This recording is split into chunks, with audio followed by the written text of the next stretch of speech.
sommes aujourd'hui donc à Creux, un petit village meusien, et je suis en présence donc de Hélène et Stéphane.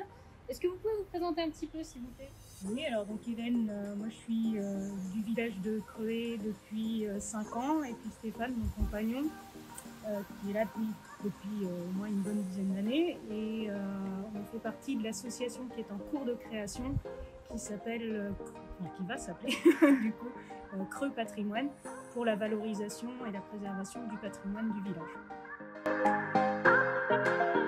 Le village de Creux tire son nom de la rivière qui prend sa source à 1 kilomètre au nord. Le nom viendrait soit du mot croix en lorrain roman, ou alors du vieux français cru. Là, le doute persiste. Donc, le village de Creux présente un petit patrimoine, fontaine, lavoir, mais essentiellement l'église Saint-Pierre-Saint-Paul, qui est ouverte tous les dimanches, d'avril à septembre de 9h à 18h, et d'octobre à mars de 9h à 17h. Ensuite, vous avez le gibet de Creux qui est sur la colline du Meussaumont, qui lui est accessible tout le temps, puisqu'il est sur le chemin de randonnée C21 Meussaumont, balisé par les Amis des Côtes.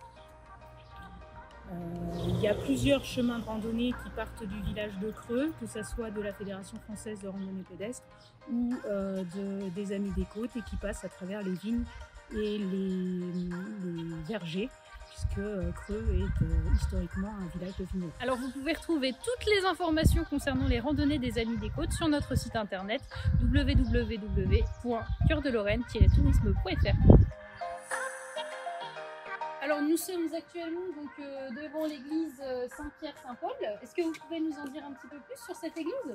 Oui, donc l'église Saint-Pierre-Saint-Paul est un bâtiment qui est inscrit aux monuments historiques depuis 1994 et qui présente plusieurs styles architecturaux, puisqu'elle a été construite à partir du XIIe siècle jusqu'au XIXe siècle pour la dernière partie. Elle présente un style donc roman pour la partie de la tour clocher du XIIe siècle, et puis essentiellement pour la nef et le chœur, une partie gothique flamboyante, puisque c'est du XVe, XVIe siècle. Et dernier agrandissement, la dernière partie de l'église, donc la dernière travée, qui elle date de la fin du XIXe siècle. Voilà. On voit encore des parties fortifiées de l'église. Donc il y avait un comble-refuge, il y a une bretèche, il y a des meurtrières. On aperçoit aussi sur l'extérieur quelques marques de tâcherons. Et puis elle a une position un peu particulière, puisqu'elle est en haut du village, elle domine le village, c'est le bâtiment le plus élevé. Donc position de défense du village, et certainement agrandissement de la chapelle castrale, puisqu'il y avait un château ici au fond qui dominait le village aussi. Alors du coup, vous allez nous présenter un petit peu les particularités de cette église. C'est une église halle, c'est-à-dire que les nefs collatérales et nefs centrales sont à peu près de la même hauteur et sont éclairées par les côtés. On retrouve quelques éléments particuliers, en particulier donc les têtes. C'est un peu étrange, on a 2 têtes qui datent de fin 15e, début du 16e siècle, qui sont à la base d'un des piliers. Donc, ce sont des têtes assez archaïques comme ça au niveau du style, avec un trou sur le sommet, quelques traces de polychromie. Il y a un homme et une femme, et la signification est très énigmatique. Est-ce que ce sont des porte-cierges? Est-ce que ça a un lien avec la stèle de Régnier de Creux qui est juste à côté? Est-ce que ça représente le bien et le mal? Toutes les hypothèses sont encore ouvertes. Elles sont placées à la base du pilier, donc elles ont un emplacement un peu spécial. Par ailleurs, sur le pilier qui lui fait face, vous avez une fresque du XVIe siècle qui représente Sainte Marguerite d'Antioche, hissant du dragon. Et on sait qu'il y a d'autres peintures comme ça médiévales derrière le badigeon dans l'église, mais qui apparaissent en transparence pour le moment, pas plus. Et puis nous avons également des fresques de Duilio Donzelli.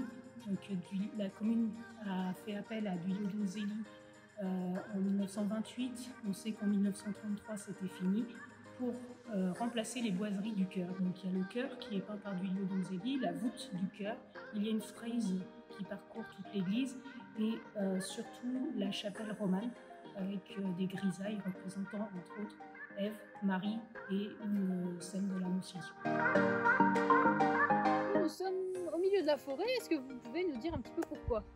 Oui, alors en fait en 2012, un agent de l'ONF a interpellé l'association APM, Archéologie et Paysages en Meuse, pour des vestiges au milieu du bois de Meussaumont, sur la commune de Creué, qui lui paraissait un peu anormal. Donc il s'en est suivi 5 années de fouilles par cette même association et on a découvert donc un site de haute justice avec la présence d'un gibet. Donc, le gibet, c'est un lieu où il y avait des fourches patibulaires, et les fourches patibulaires, c'est là où on exposait les corps des suppliciés. C'est un site qui a été utilisé du XVe siècle jusqu'à la Révolution française et qui présente 3 éléments. Donc, on a le premier élément derrière qui est la structure où il y avait les fourches patibulaires. Vous avez un deuxième élément un peu plus loin avec la colonne qui est là-bas, qui est donc le pilori, où on exécute une peine un peu moins lourde, c'est-à-dire ceux qui étaient mis au pilori, ils n'étaient pas condamnés à mort, hein, mais ils peuvent être attachés pendant 1 heure, 3 heures, 3 jours, à ce pilier qui fait 1,20 m de haut. Et puis le troisième élément qui est un peu moins visible, c'est le cabaret. Donc le cabaret, c'est un arc de cercle délimité par un fossé qui fait 16 mètres de diamètre, qui est donc, on est au cœur à peu près, qui est donc autour du gibet et qui est le lieu où se mettaient les spectateurs. Puisque à l'époque, la pendaison, c'était un lieu de spectacle. Alors, pendant les 5 années de fouilles, ont été découverts plusieurs éléments de la vie quotidienne, une boucle de chaussures, un bouton de veste et autres, des canettes de bière aussi qui ont permis de déterminer la fréquentation du site et les dates de fréquentation du site, donc du 15e jusqu'au 17e siècle pour le gibet en tant que tel, et on sait qu'il a été réoccupé par les Allemands pendant la Première Guerre mondiale. Et la découverte la principale, c'est une girouette qui a été découverte autour du gibet, qui est une girouette du XVIIe siècle en fer blanc et qui représente un dragon, une vouivre, une sorte de serpent, qui a été une découverte très importante. Alors en 2020 a été installé un panneau explicatif aux abords du gibet pour mieux expliquer le site, parce que c'est vrai qu'au premier abord c'est un peu difficile de lire et le cabaret et la structure en pierre, donc il y a tous les éléments explicatifs sur le panneau.